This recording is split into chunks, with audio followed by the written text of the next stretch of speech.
Please remember the world that you are now seeing, for this natural world is in jeopardy. And even if you are willing to help put an end to what you are about to see, you may never be able to see the world in the same way again.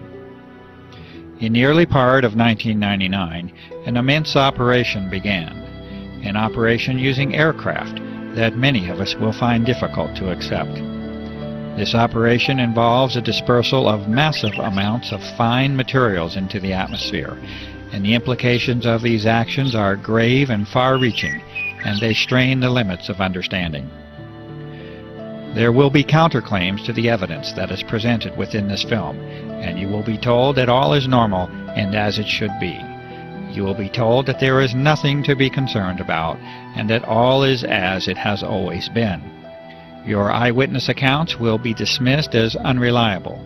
This dismissal by claimed authorities and officials will be in direct contradiction to fundamental physical principles and your own common sense, but you will encounter it nonetheless. This dismissal now spans a time period of more than 5 years, and it accompanies a grassroots awareness that has been reached by millions of concerned and engaged citizens. From this point on, I urge you to use your own mind to reach your own conclusions on the truth of the matter.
What you are seeing now is quite normal. These contrails are the trademark of high-altitude aircraft since the close of World War II.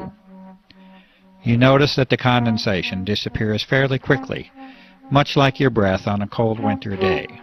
This is as it should be, and as it has been. For those curious enough to delve into the physics, chemistry, and thermodynamics of contrails, this normalcy has a more thorough explanation. Yes, science and common sense do agree, and the balances of nature are achieved with this common phenomenon.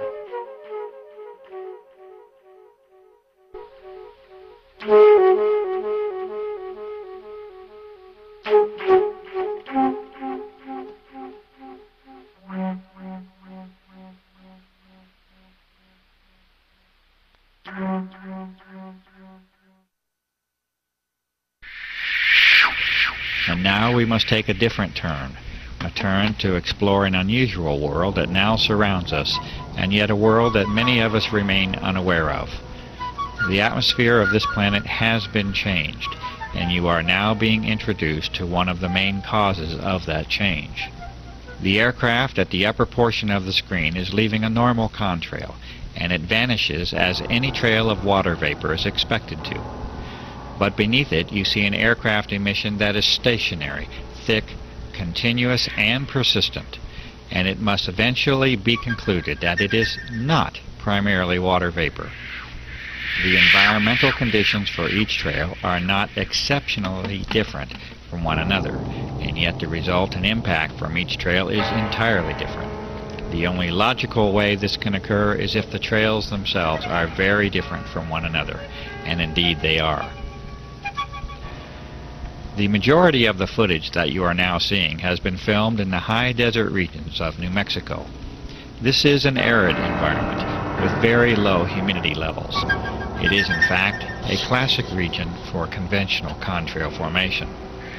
Contrails themselves can and do form easily in a low humidity environment.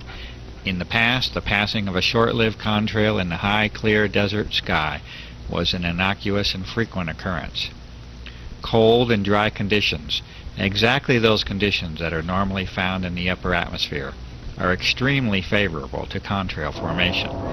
The humidity levels of the upper atmosphere are actually relatively low, and is one of the very reasons that most clouds occur in the middle of the troposphere, being the lower portion of our atmosphere up to an altitude of approximately 7 miles or so. As this examination of our atmosphere continues, we will be now required to consider 4 types of events or phenomena. In addition to the customary existence of clouds and contrails, we must now consider a new entry, that of the aerosol. An aerosol is a solid particle in suspension, either in a liquid or a gas, and in this case we are considering the atmosphere as the gas to study. The aerosols will manifest in 2 primary forms, as an aerosol emission from aircraft and as an aggregate or collection of aerosols in the atmosphere. A suitable term for this collection of aerosols is an aerosol bank. It is known now that the persistent trails that form the subject of this film are primarily solid in nature and origin, and that they are not predominantly water vapor. A brief explanation of cloud formation will help us to understand why this is so. Clouds, that is, normal clouds, require 2 fundamental elements to form, particles and moisture. Clouds are not suited to form in especially clean air. They require particulate matter, called condensation nuclei, that act as a base for water vapor to adhere to. The size of these nuclei, for the process to be effective, must be extremely small. The size of these nuclei are on the order of sub-micron. For comparison, a human hair is 60 to 100 microns thick, and an asbestos fiber is a couple of microns in thickness. The other essential component for normal clouds to form is a minimum level of humidity. From numerous sources, this minimum is on the order of 70% relative humidity. Notice that the requirements for cloud formation and contrail formation are already entirely different from one another. This is because they are entirely different phenomena based upon entirely different physical principles. Contrails can and should form readily in clean, cold, and dry air. Normal clouds, on the other hand, require higher moisture levels and a particulate or aerosol base from which to develop.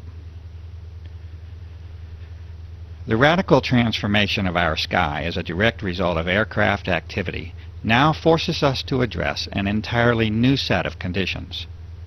Aircraft are now repeatedly